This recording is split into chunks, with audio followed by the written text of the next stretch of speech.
Y'all ready? Cause I am. It's late as hell. Got my popcorn, right? Just made it. Peanut, is on the floor eating his snack. You ready?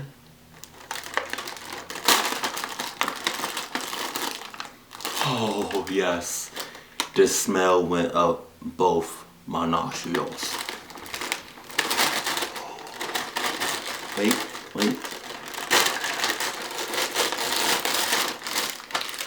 Yes, bitch. Yes.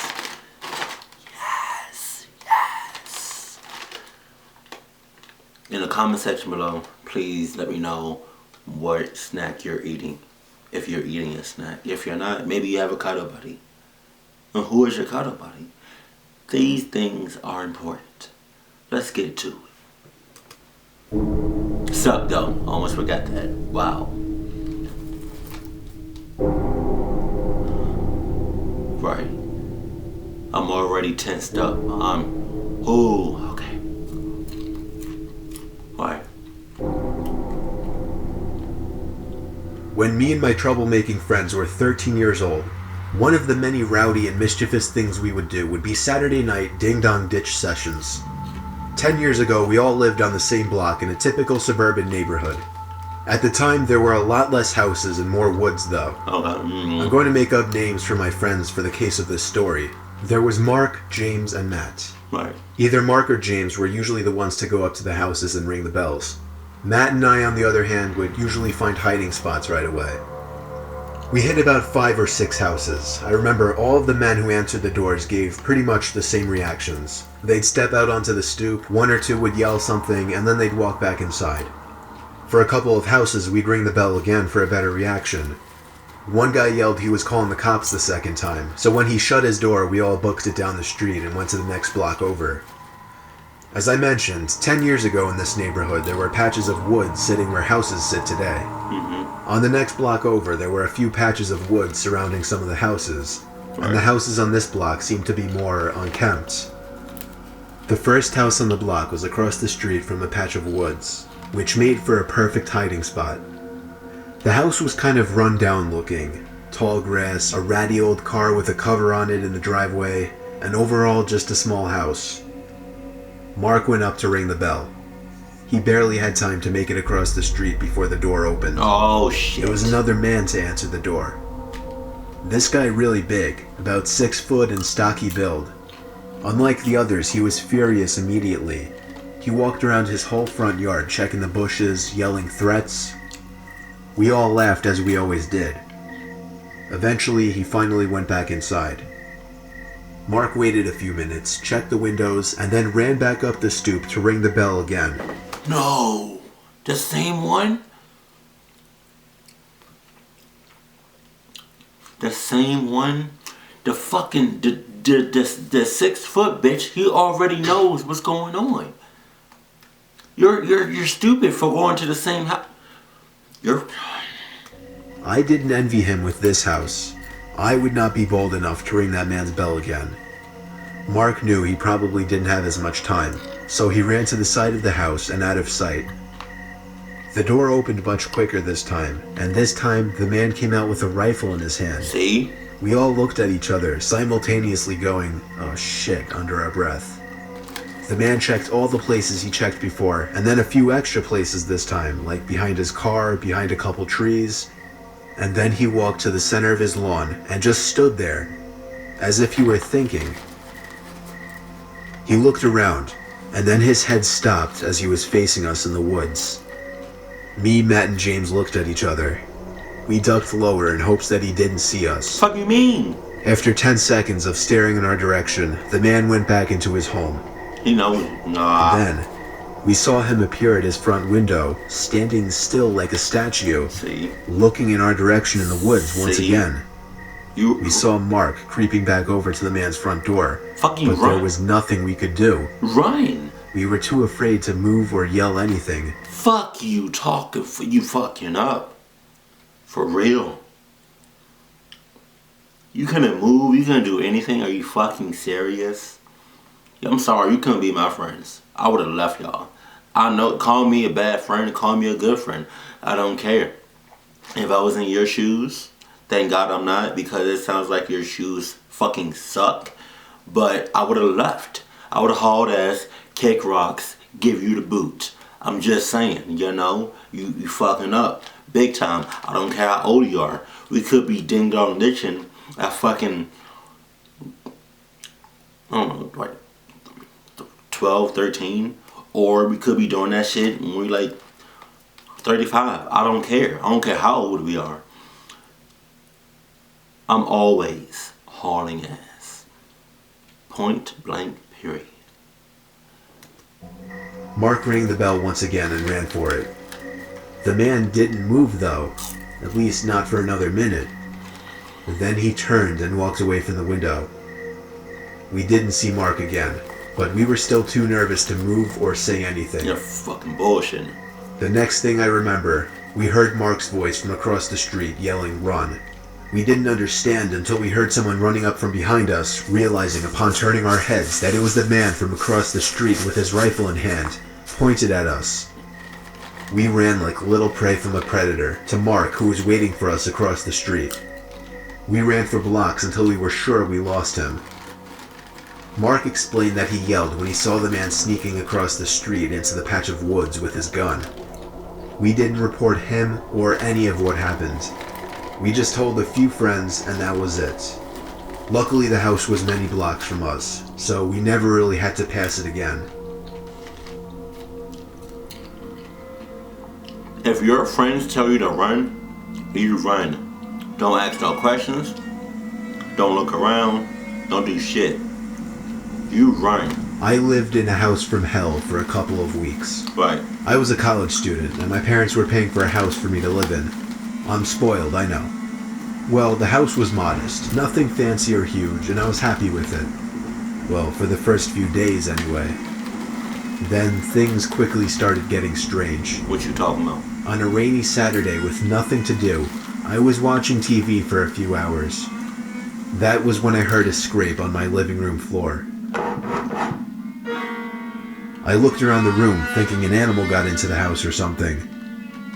I sat back down and resumed watching TV. That was the first weird occurrence. The rain continued throughout the rest of the day and into the night, which made for an excuse to not go out. I stayed in watching more TV in the living room. I perked up when I thought I heard something from the kitchen. Laughably, I took a pillow with me as, I guess, some sort of weapon and walked over to the kitchen doorway. There, in the middle of the dark kitchen, was a box of Cheerios on the floor, spilling out hundreds of the tiny O's. I had no idea how that could have happened. Nope. Nevertheless, I dropped the pillow and began cleaning up the Cheerios off the floor. What? As I was doing so, I heard a creak, like the sound weak areas of a wood floor make when someone steps on them. It was by the kitchen table. I looked up, but nobody was there. I knew I was going crazy now. Every little sound must have been making me paranoid. I cleaned the Cheerios and went back to watching TV. The thunder outside was getting louder as the bulk of the storm seemed to be passing overhead. Yet I found it to be strangely relaxing.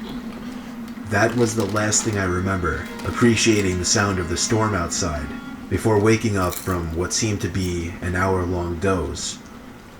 The TV was still on, but that wasn't what woke me. I remember believing I woke up to a bang or thud from downstairs. Regardless, I turned off the TV and marched upstairs to bed. The next day was normal, as was the day after that. It wasn't until the next gray, rainy day that strange things started happening again. I woke up in my bed that morning feeling like I had been drinking all night the night before. I felt sicker than I'd ever felt with any hangover before. I didn't do much walking around that day. The gloomy dark weather only made me more bedridden. Okay. I left the TV in my bedroom on all day just as background noise, with a garbage pail by my side in case I had to puke. At midday, I muted the TV after hearing sounds coming from above me.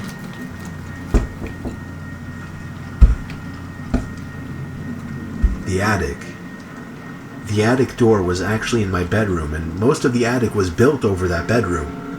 It wasn't just one thud I heard, it was 3 or 4. Don't fucking check it out. I managed to get out of bed, despite the fact that every time I moved, I wanted to puke. I pulled the string to the attic door down, took one of my old baseball bats with me, and climbed up the steps. I pulled the light switch down to light up the attic.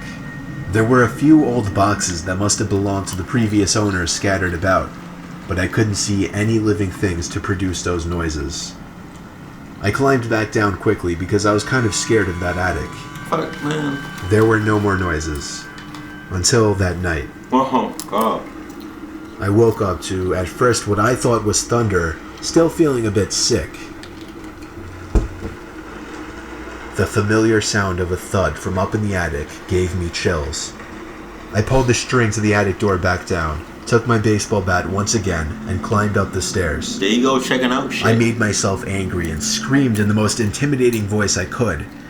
But before I could turn the light on, I heard the sound of a child giggling in the pitch-black attic. Words cannot describe the feeling of weightlessness, the feeling of my insides dropping inside of my body, the fear that I felt. The word fear is not enough to describe what I felt at that moment. I was out of that house so fast I don't even remember running. I called my dad in the cold rain and asked him to pick me up. I explained everything the best I could. My parents saw how emotional I was about this, and in a weird sense, I think they believed me. I packed all of my things up with my parents the next day and moved back home. To this day, I'm convinced what I experienced in that house was completely paranormal. All it takes is just one thing. One time. One bad experience. Fuck. I used to work as a maid for some old lady for a... Okay.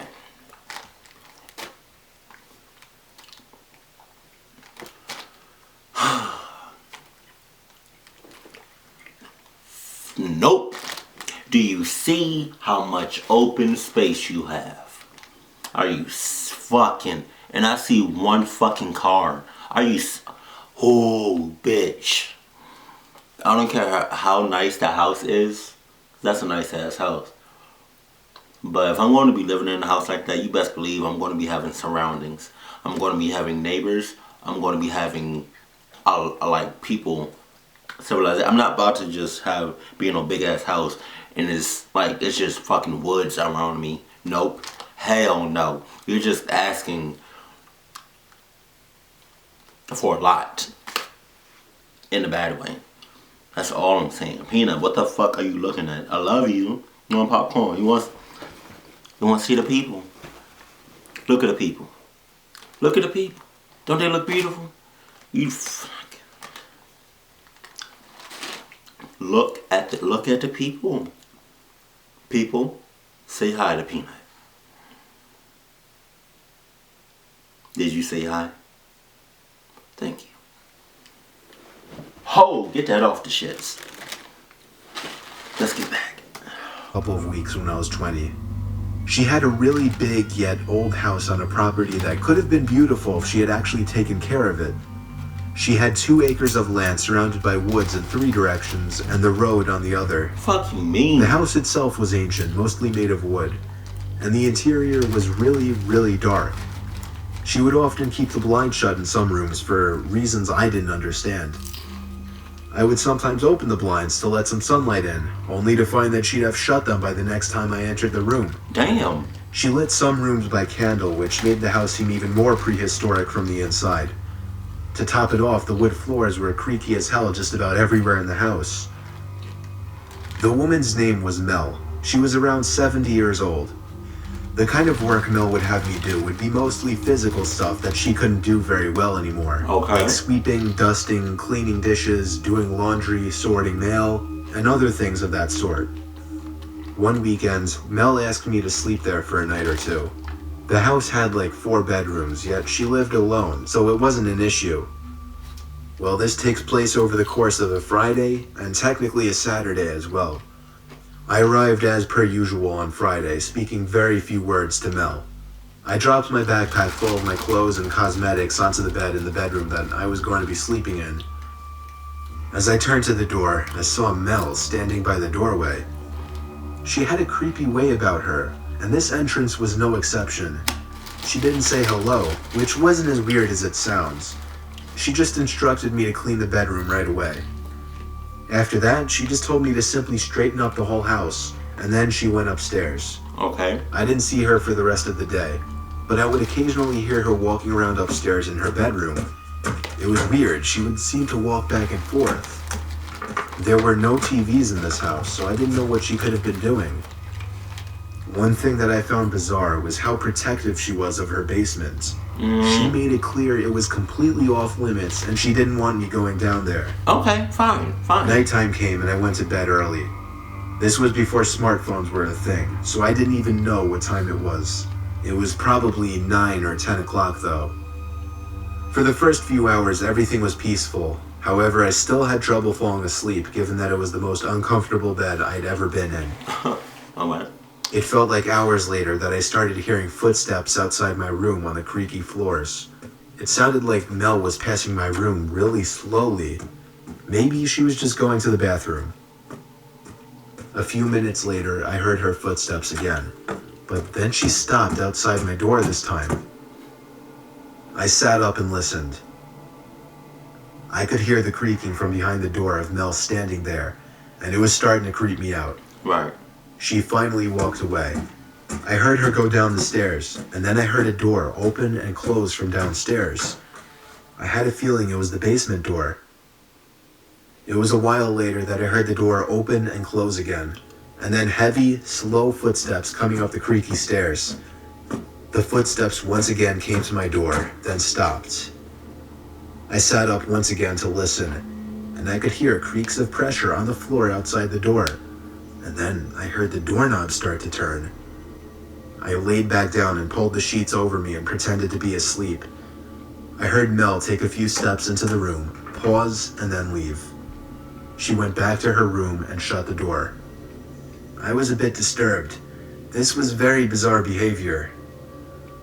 I waited about half an hour before deciding I had to see what was in that basement. Oh, fucking I got bitch. out of the rickety bed, tiptoed to the door, and then tiptoed down the stairs the best I could. Tiptoe, motherfucker. I opened the heavy basement door, flipped on the lights, and crept down the stairs. I made it to the bottom step, and held in the urge to scream. There were 2 old wooden chairs, dead center in the basement, and there were 2 of what I could only describe as decaying corpses with wigs on them sitting in them. The sight of a bug crawling on one of them made me want to puke even more. I brought myself to walk deeper into the basement, closer to the corpses. I had to make sure they were real. Both of the corpses had men's wigs on them. The bigger of the 2 also had a beret on. I don't know much about corpses or their rate of decaying, but I'd say these corpses were both almost a year old. I felt like my heart stopped momentarily when I heard footsteps coming from upstairs on the first floor. I couldn't make it to the light switch. I had no time. I hid behind one of the couches in the basement as I heard slow, heavy footsteps coming down one creaky stair at a time. I had my hands covering my mouth as I heard Mel reach the last stair. I heard her whisper my name. For half a second, I looked around the couch and saw Mel halfway across the basement already with a big kitchen knife in her hand. I knew she would be too slow to catch me, so I ran for it to the stairs. She screamed my name and followed as fast as she could. When I made it to the first floor of the house, I ran upstairs to the bedroom I was sleeping in to grab my backpack. By the time I ran back downstairs, Mel was at the top basement step. I ran out the front door and to my car. I turned it on, caught my breath, looked to the front door of the big old house, and saw Mel standing there. I drove off the huge property and down the road, making it back home within 10 minutes. Fortunately, I never gave Mel any of my information, such as my address or my phone number, so she was never able to contact me again. If I had to guess, I'd say one of those corpses belonged to her dead husband that she'd mentioned twice to me. As for the other smaller corpse, I have no idea. But regardless, it was a disturbing scene to witness, and something was way off about that woman. You think? Huh. Oh, cool. Okay.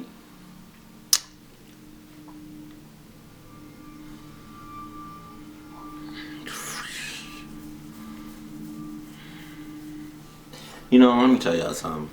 I'm a people's person, and it definitely does not take me nearly as long to kind of figure out somebody, or if it's something off about you, and it's a gut feeling, and it's bad. I'm gonna go with my gut feeling, and I'm just not gonna fuck with you. Now, if we work together, right, or if we go to school together and you're in my class and we have to work together, like in a project or something.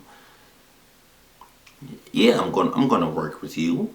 I'm gonna keep my distance, but I'm gonna work with you. I'm gonna help you out.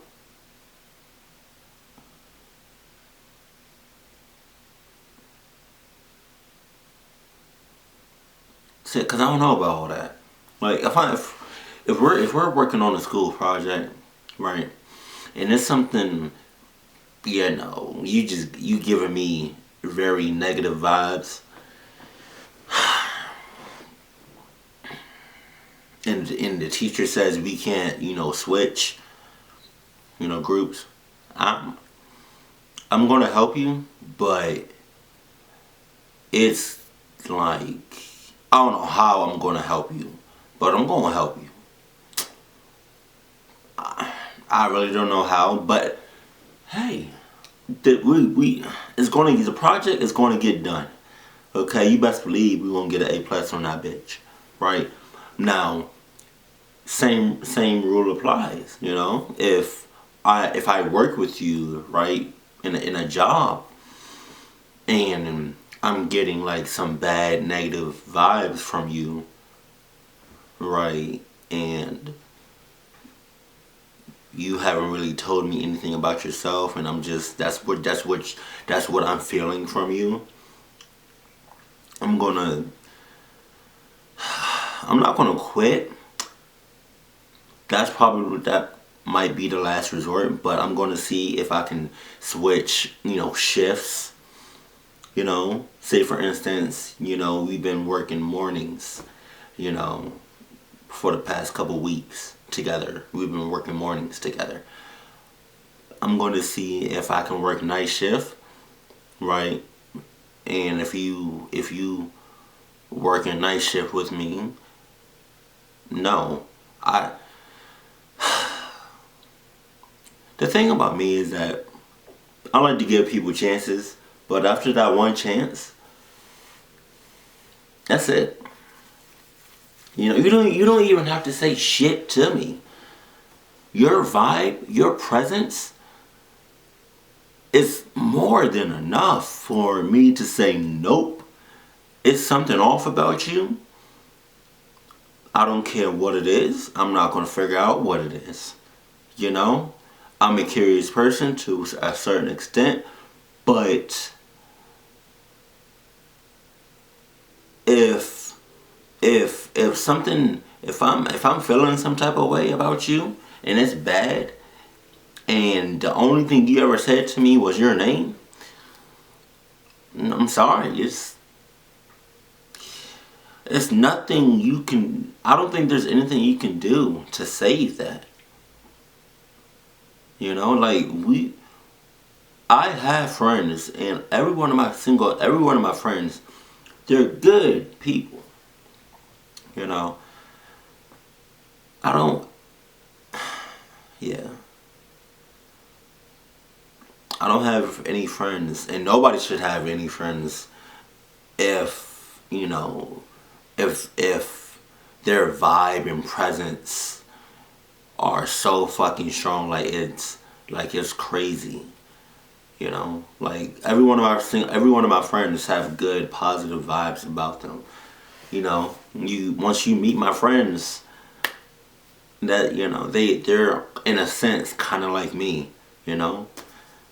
People love me. I don't know what it is, but people love me.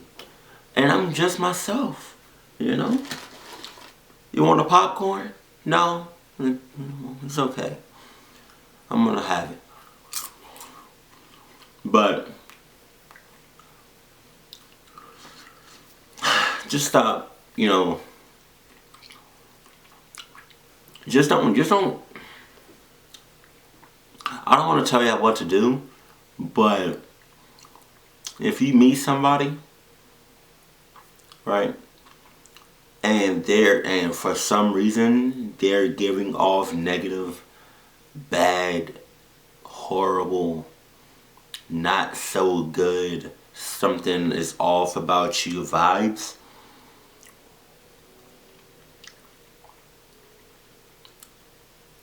keep your distance, please. If y'all are in the same classroom, have you can either sit in the front of the class or the back of the class. You know, if y'all ride the same bus, want to just sit in the front of the bus or in the back. Now, if this motherfucker is following you,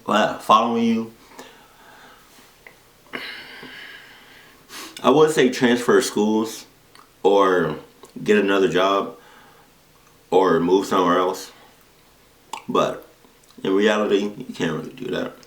I mean, you can. It's just, it's kind of hard, for you, because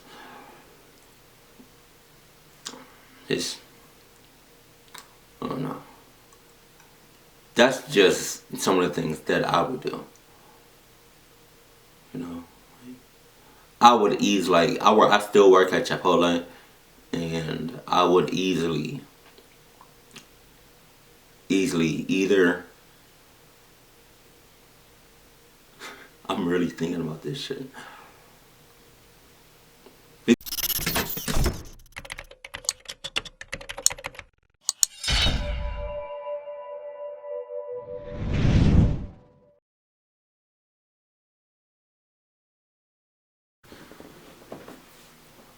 Y'all ready? Cause I am. It's late as hell.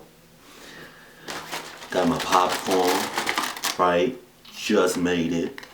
Peanut, is on the floor eating his snack. You ready?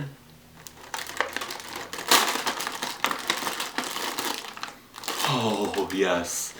The smell went up both my nostrils.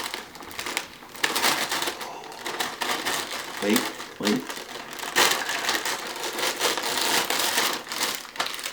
Yes, bitch. Yes.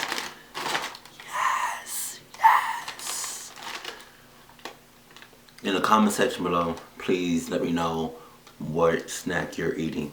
If you're eating a snack. If you're not, maybe you have a cuddle buddy.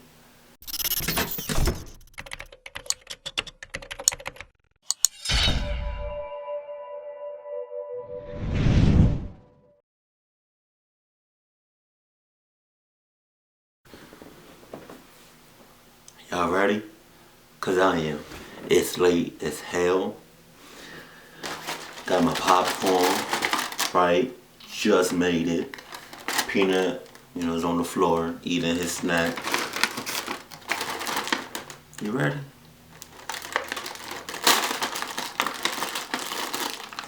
Oh yes. The smell went up both my nostrils. Wait.